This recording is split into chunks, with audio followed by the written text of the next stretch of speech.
en bout de nez. Merci Mehdi pour ce décryptage. C'est un secteur qui représente à lui seul un filet social majeur, l'industrie textile, avec 400 000 emplois estimés, dont 60% de femmes et 56% de jeunes, et plus de 62% non diplômés. La branche du textile est l'un des premiers employeurs industriels du Maroc, mais c'est une industrie, à l'instar de beaucoup d'autres, qui a été frappée de plein fouet par la crise et qui a dû s'adapter à travers la fabrication de nouveaux produits. On va continuer à s'intéresser à ce secteur avec l'invité de ce journal, le président de l'AMIT, l'association marocaine de l'industrie, du textile et de l'habillement, Mohamed Boubouh. Bonsoir. Alors, est-ce que cette capacité d'adaptation rapide des professionnels du textile et notamment la production de masques et d'équipements sanitaires a permis de limiter les pertes du secteur ? Bonsoir, merci pour l'invitation. Effectivement, comme vous le connaissez, le Covid-19, il a touché tous les pays du monde. Et personne aujourd'hui n'est en mesure de savoir exactement c'est quoi l'ampleur. Et notre secteur n'a pas été épargné. Et depuis le mois de mars, nous avons connu une baisse d'activité d'une manière drastique, voire un arrêt total. Et vers début avril, suite aux instructions royales, notre ministère nous a sollicité pour la fabrication des masques. Effectivement, notre secteur, il a su comment réagir et nous avons répondu d'une manière assez rapide pour combler le besoin national. Ça a été une expérience, je dirais, unique et c'est un début parce que aussi bien l'amont que l'aval, ils ont su travailler ensemble pour répondre à un marché et d'une manière très rapide. Alors, comment démarre pour vous cette année 2021 et quelles sont vos perspectives en termes de reprise et notamment à l'export ? Alors, malheureusement, cette année commence comme la fin de l'année 2020. Malheureusement, nous n'avons aucune visibilité. Vous savez très bien ce qui se passe maintenant en Europe. Il n'y a pas de visibilité.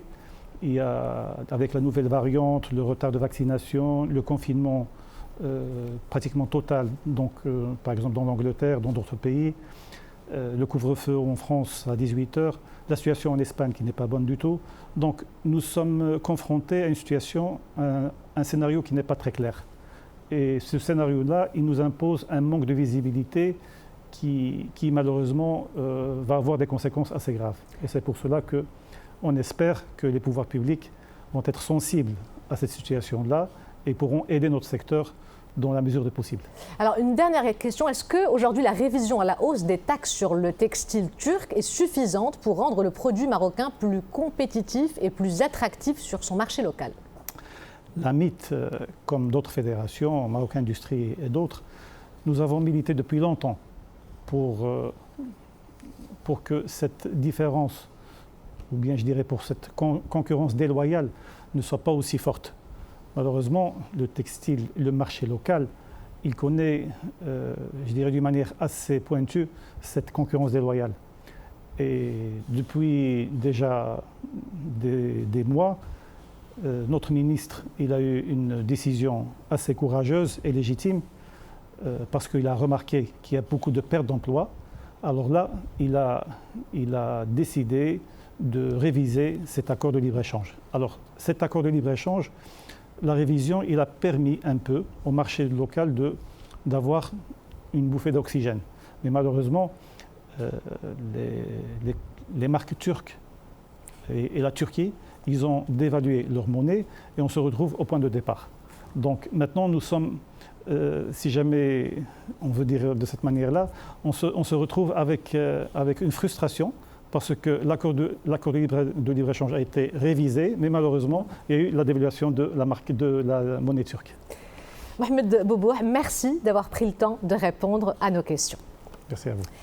C'est un honneur qui vient d'être fait à une destination hors du commun. Joyau du Sud marocain, la ville de Dakhla a été consacrée Région de rêve 2021 par les professionnels du tourisme national. 8 trophées ont été remis aux autorités de Dakhla et aux opérateurs du tourisme. Oussama El-Bakkali et Nezar Bouhoud.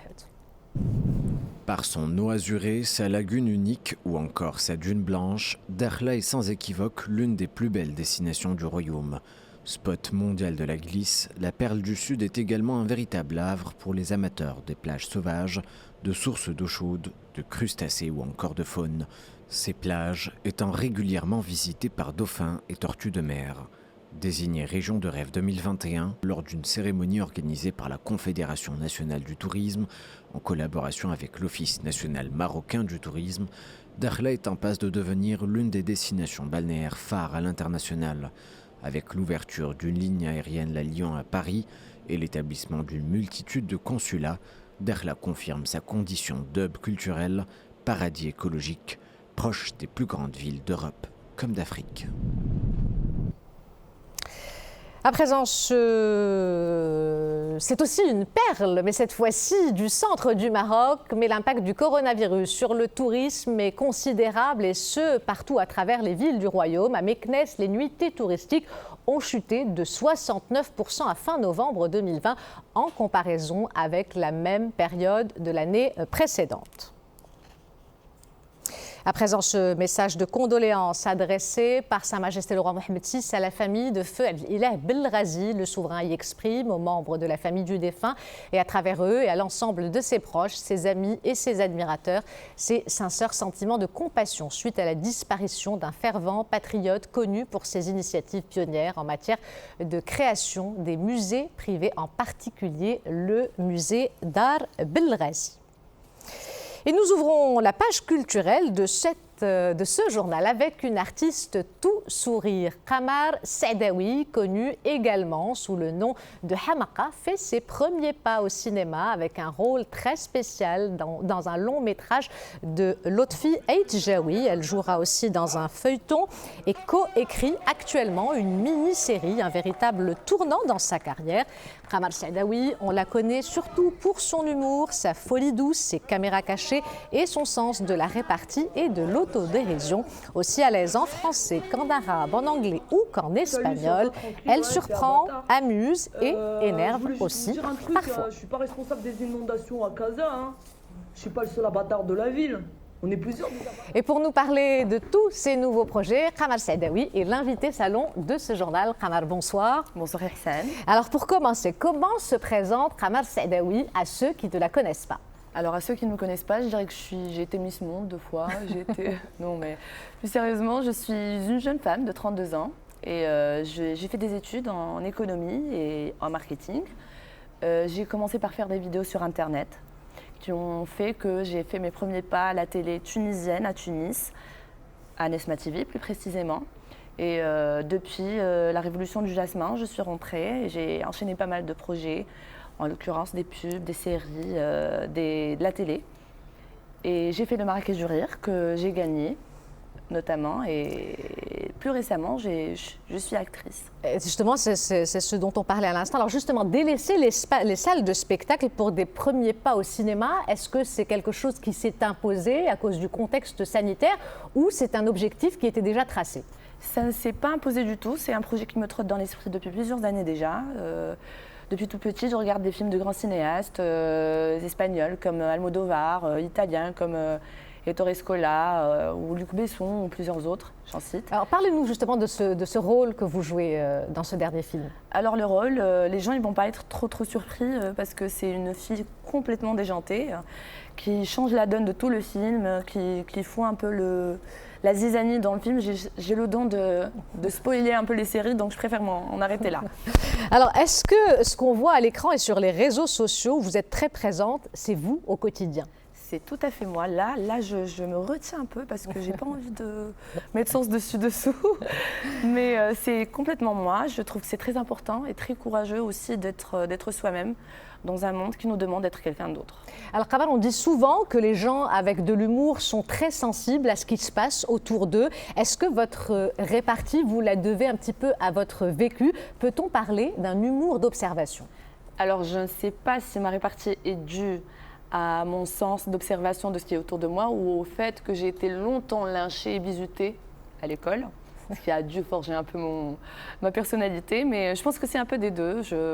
J'ai un peu la capacité de retenir les gestes, les mimiques, les gestuels des gens, pas tous, Vous Mais vous certain. inspirez aussi de la vie quotidienne? Je m'inspire beaucoup de la vie quotidienne, de mon vécu, des gens qui croisent mon chemin, du hammam, du souk, des parents, voilà.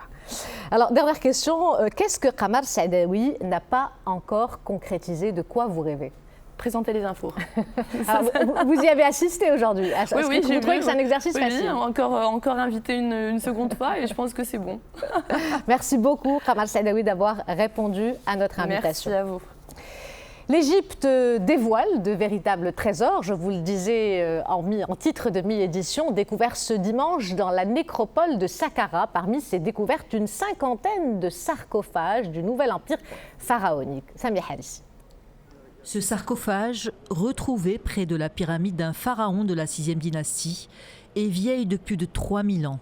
Il s'agit de la nécropole de Saqqara, située à une quinzaine de kilomètres au sud du Caire, où de nouvelles découvertes, qualifiées de majeures par les autorités égyptiennes, viennent d'être dévoilées. En 2010, nous avons trouvé une pyramide, mais nous n'avons jamais su le nom de la reine. Ce n'est qu'hier que nous avons trouvé un temple appartenant à la pyramide et nous avons trouvé le nom. Son nom était Néit. Cette découverte réécrit l'histoire de Saqqara et plus particulièrement l'histoire du Nouvel Empire, né il y a 3 millénaires. Au total, 22 puits funéraires ont été trouvés, ainsi qu'un papyrus d'une longueur inédite. Nous avons trouvé un papyrus de 5 mètres de long à côté d'un des cercueils. L'un des cercueils appartenait à un soldat. Nous avons trouvé la hache qu'il utilisait pour combattre. Nous avons aussi trouvé des jeux comme le séné. Le site de Saqqara est classé au patrimoine mondial de l'UNESCO. Ces découvertes devraient enrichir le grand musée égyptien de Gizeh, qui devrait voir le jour au cours de cette année. Avant de nous quitter, je vous rappelle les principaux titres de ce journal. Un nouveau variant du Covid détecté au Maroc. De nouvelles restrictions ont été instaurées. L'accès au territoire national est désormais interdit aux avions et passagers en provenance de l'Australie, le Brésil, l'Irlande et la Nouvelle-Zélande. Les ménages marocains ont réduit drastiquement leurs dépenses en 2020, minés par les effets du confinement et l'incertitude sur la stabilité de leurs revenus. Les consommateurs, on l'a vu avec Mehdi Boukhari, ont dû par choix ou par obligation lever le pied sur leurs dépenses.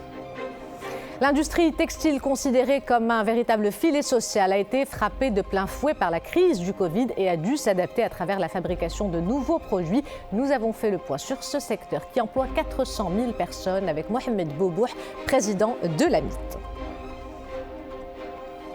Qamar Saadawi, on la connaît surtout pour son humour, sa folie douce, ses caméras cachées et son sens de la répartie et de l'autodérision. Celle que l'on surnomme Hamaqa fait ses premiers pas au cinéma, un tournant dans la carrière de Qamar Saadawi qui était aussi l'invité de ce journal. Voilà, c'est la fin de cette édition. L'information se poursuit sur notre site 2m.ma et sur l'application My2M. Le prochain journal El Messaïa vous sera présenté par Hussein Ouzig. Quant à moi, j'aurai le plaisir de vous retrouver demain si tout va bien. Excellente soirée à tous.